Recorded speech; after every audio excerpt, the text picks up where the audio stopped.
Assalamualaikum. So today we're gonna explain sustainable practice in terms of first is government initiative, secondly guidelines, next is benefits and acceptance, next is challenges, and lastly improvement that could be made. Government initiative. Government green procurement plays an important role as catalyst for socio-economic development. There are few benefits can be achieved through GGP, such as it can stimulate green growth, it can increase quality product, public image, and also company competitiveness. Next is eco-labeling. Eco-labeling was launched in 2004 by SIRIM. It is necessary for the evaluation of environmentally friendly products. Third is adoption of quality assessment system in construction. CITP push for adoption of the quality assessment system in construction classic. It can measure the quality of workmanship in building construction. Next is waste management program. By January 2018, it will be mandated for contractors to comply with waste management programs as part of the requirement in Environmental Management System Certification ISO 14001. Implemented in stages starting with G7 category contractors. Next is Minimum Energy Performance Standard MAPS. It will effectively limit the maximum amount of energy that consumed by the product. Next is Small Renewable Energy Power Program SREP. Lastly, feed-in tariff by SEDA.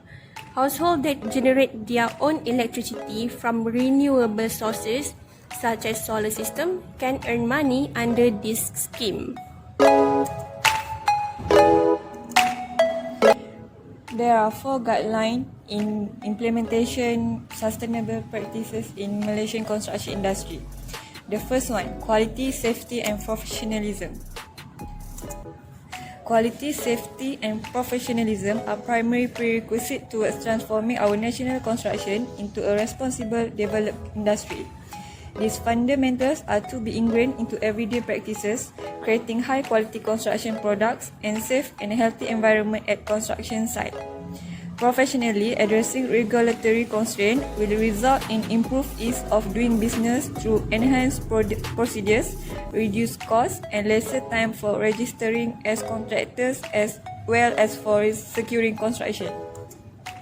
The second one is environmental sustainability. Environmental sustainability agenda in the construction industry will be robustly developed and rolled out as model to the emerging world. High compliance to the environmental sustainability ratings and practices will make Malaysia a low-carbon, sustainable building and infrastructure hub. Efficient waste management will propel Malaysia's infrastructure to be more resilient and sustainable, while aiding environmental protection and ensuring the people living standards are of high quality. The third one is productivity. Productivity is the primary engine of growth towards Malaysia's high income target. As a vital sector to the nation's advancement, the construction industry will lead with high productivity level through efficient adoption of new technologies and modern practices, coupled with high-skilled, highly paid workforce. The fourth one is internationalization and competitiveness. Internationalization will drive the Malaysian construction players to gain prominence as global players on the international platform, as well as significantly elevate its position on the domestic front. Its highly skilled and professional workforce envisages to capture the growth beyond domestic market and adapt to the changing environment quickly to be able to compete in the world arena. The next one is benefits and acceptance in sustainable practices in Malaysian construction. The first one is increased productivity and reduced costs. Detractors of sustainability claim that sustainable business practices eat into corporate profit. Development of sustainable business practices lends itself to efficient operation that streamlines efforts and conserve resources, which enhance employee productivity and reduce costs. Reducing costs also encompasses energy conservation strategies that can be as simple as turning off unnecessary lights and insulating walls to more sophisticated efforts such as installation of geothermal heating and cooling system. Those efforts having greater overall impact will likely be more expensive to implement, but the long-term results justify the investment. The next one is attract employees and investors. People like to be associated with the positive, especially younger generation, raised on a steady diet of environmental protection messages. They do not want to be linked to companies implicated in ecological disaster and social welfare scandals. Show your company as respectful of the environment and of its employees, and it will attract the caliber of people whom you want to employ and the funds your businesses needs to expand. The third one is reduce waste. This is likely the simplest and most obvious way to engage in sustainable practices. Beginning in the 1990s, with offices collecting empty cans for recycling, the efforts has grown to encompass waste mitigation in paper, such as conserving trees and forest habits, value engineering of products such as reworking or developing new processes that use less raw materials, waste less material in production of goods, and to changing out the incandescent light for LED lights. Greater efficiency combined with fewer bulbs use. And the last one is improve health.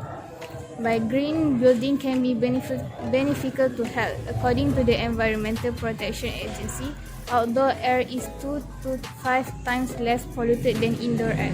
Building and furnishing materials such as paint, cleaning products, and carpets can be dangerous for human health. The use of sustainable material can be helped with the purification of the air.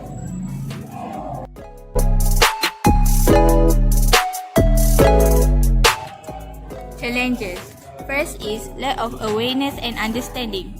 The low level of understanding about the topic and benefits of sustainability among construction professionals. It is found that only large developers, such as the developer in Johor Bahru area, to take heed towards sustainable implementation in their housing projects. Due to the limited understanding and the budget constraint, many developers are still reluctant to incorporate this concept in their projects. Second is lack of enforcement. Sustainable development concept was introduced in Malaysia since many years ago, but the parties in the construction industry are still less focused on this concept. Public policies and regulatory framework do not encourage the sustainable housing development in the construction sectors. Local authority only enforce the developers to install rainwater harvesting system in the semi-detached house and condominium. Although the Malaysian government has to take initiative to encourage sustainable housing development, there is still the lack of enforcement and monitoring of law and legislation. Third is lack of support from the respective industries. The sustainable practice in the green building industry is not a stand-alone one. It is an integrated approach needing supporting initiative from different industries. Whether professional industry or government lead, we see a lot of initiative from different parties, but however, they do not benefit and build upon each other. The last one is high cost or affordability. There is always a lack of financial resources. A high initial expenses may cause the stakeholders do not have enough resources to support even though a project can have a high returns after the building constructed. The sustainable materials are difficult to obtain in Malaysia.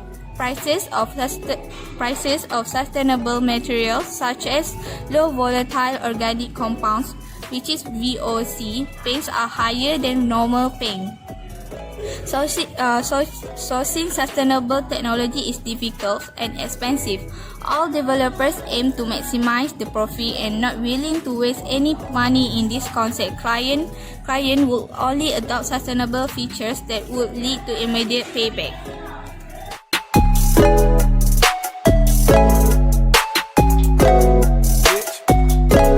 Improvement. The first one is increasing the number of technical staff at local authorities. The number of competent technical staff at local authorities is insufficient to review and cope with the increased number of applications for land use conversion, subdivision and other development-related matters. There is a need to have an adequate number of technically competent staff at the local planning authorities to cope with the increasing workload. Next is introducing policy statements for construction waste. At present, there is no policy statement on environmental targets for recycling of construction waste at the local level. The existence of such targets would encourage project proponents to recycle and ultimately reduce construction waste. Regulators should introduce policy statements on environmental targets and encourage project proponents to help them achieve the target through the legislative measures. The next one is awareness among developers and contractors. Awareness among contractors and developers on the impact of their work activities on the environment needs to be enhanced. Developers and contractors should be made aware that good environmental practice can be achieved without adversely affecting their contractual performance and profit. There is a need to create awareness among developers and contractors on the impact of their work activities on the environment and on the way to help them minimize their negative impacts.